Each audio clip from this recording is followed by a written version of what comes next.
ഷിമാസ് കിച്ചണിലോട്ട് എവർക്കും സ്വാഗതം. ഇന്ന് ഞാൻ വന്നിട്ടുള്ളത് ഈസി ആയിട്ട് തയ്യാറാക്കാൻ പറ്റുന്ന ഒരു ബിരിയാണിയുടെ റെസിപ്പിയുമായിട്ടാണ്. നമുക്ക് എങ്ങനെ തയ്യാറാക്കാമെന്ന് നോക്കാം. അതിനായി ഞാനിവിടെ 1 കിലോയുടെ ചിക്കൻ എടുത്തിട്ടുണ്ട്. അതിലേക്ക് ഞാനൊരു 1/4 ടീസ്പൂൺ മഞ്ഞൾപ്പൊടി, 1/2 ടീസ്പൂൺ മുളക് പൊടി, 1 ടീസ്പൂൺ ഗരം മസാല, 1 ടീസ്പൂൺ ഉപ്പ്, പിന്നെ 1 ടേബിൾ സ്പൂൺ തൈരും കൂടി ചേർത്ത് കൊടുത്ത് നന്നായി ഒന്ന് മിക്സ് ചെയ്തെടുക്കാം. കുറഞ്ഞതൊരു അരമണിക്കൂറെങ്കിലും നമുക്കൊന്ന് റെസ്റ്റ് ചെയ്യാൻ മാറ്റി വയ്ക്കാം. ഇനി വേണ്ടത് ഇതുപോലെ കുറച്ച് വെളുത്തുള്ളിയും ചെറിയ കഷ്ണം ഇഞ്ചിയും 2 പച്ചമുളകും ഇതുപോലെ ഒന്ന് ചതച്ചെടുത്ത് റെഡിയാക്കി വെക്കാം. ഇനി ഞാനിവിടെ ഒരു പാനിൽ 2 ടേബിൾ സ്പൂൺ നെയ്യ് ഒഴിച്ചു കൊടുത്തിട്ടുണ്ട്. ഇനി ഒരു 2 ടേബിൾ സ്പൂൺ സാധാ ഓയിലും കൂടി ചേർത്ത് കൊടുക്കുന്നുണ്ട്. ഓയിലൊന്ന് ചൂടായി വരുമ്പോൾ ഇതിലേക്ക് കുറച്ച് കാഷ്നട്ട് ചേർത്ത് കൊടുക്കാം. കാഷ്നട്ടിൻ്റെ കളറൊന്ന് ചേഞ്ച് ആയിട്ട് വരുന്ന സമയത്ത് ഇതിലേക്ക് കുറച്ച് ഉണക്കമുന്തിരിയും കൂടി ചേർത്ത് കൊടുത്ത് നന്നായി ഒന്ന് വറുത്ത് കോരി മാറ്റാം.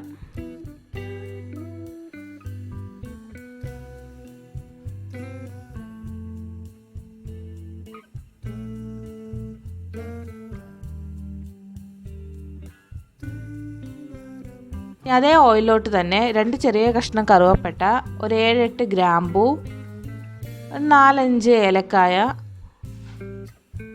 പിന്നെ 2 ബേ ലീഫും കൂടി ചേർത്ത് കൊടുത്ത് ഒന്ന് വഴറ്റിയെടുക്കാം. ഇനി ഇതിലേക്ക് ഒരു 3 മീഡിയം സൈസ് സവാള നീളത്തിൽ അരിഞ്ഞതും കൂടി ചേർത്ത് കൊടുത്ത് നന്നായി ഇളക്കിയെടുക്കുന്നുണ്ട്. ഇനി ഇതിലേക്ക് ഇഞ്ചി, വെളുത്തുള്ളി, പച്ചമുളക് ചതച്ചെടുത്തത് അതിലോട്ട് ചേർത്ത് കൊടുക്കാം. ഉള്ളി നന്നായി വഴറ്റി ഒരു ഗോൾഡൻ നിറം ആവുമ്പോൾ ഇതിലേക്ക് 2 തക്കാളി അരിഞ്ഞും കൂടിയും ചേർത്ത് കൊടുത്ത് നന്നായി ഇളക്കിയെടുക്കുന്നുണ്ട്.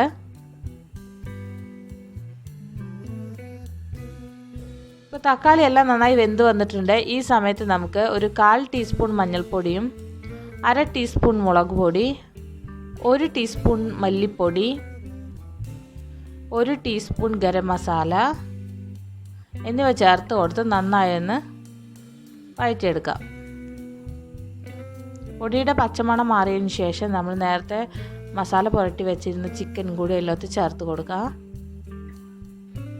ചിക്കൻ എല്ലാം ഇട്ട് കൊടുത്തതിന് ശേഷം നന്നായി ഒന്ന് ഇളക്കി യോജിപ്പിച്ച് അടച്ചു വെച്ച് നമുക്ക് വേവിക്കാം.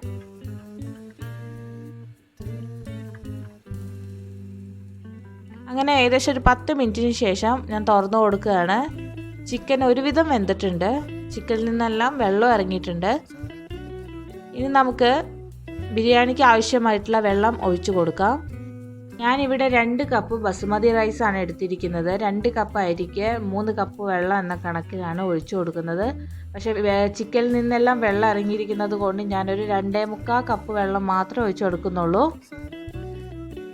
ഇനി ഇതിലേക്ക് 1 ടേബിൾ സ്പൂൺ ഉപ്പും കൂടിയും ചേർത്ത് കൊടുക്കാം. ഉപ്പൊക്കെ ആവശ്യാനുസരണം ചേർത്ത് കൊടുക്കാം. ഈ സമയത്താണ് ഉപ്പ് ചേർത്ത് കൊടുക്കേണ്ടത്.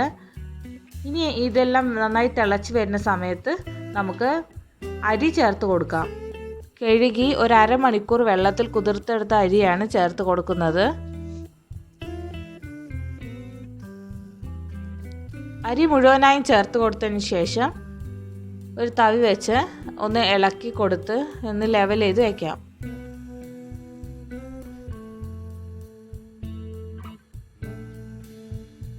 ഇനി ഈ സമയത്ത് കുറച്ച് പുതിനയിലയും കുറച്ച് മല്ലിയിലയും കൂടി അരിഞ്ഞു കൊടുത്തത് അതിലോട്ട് ചേർത്ത് കൊടുക്കാം.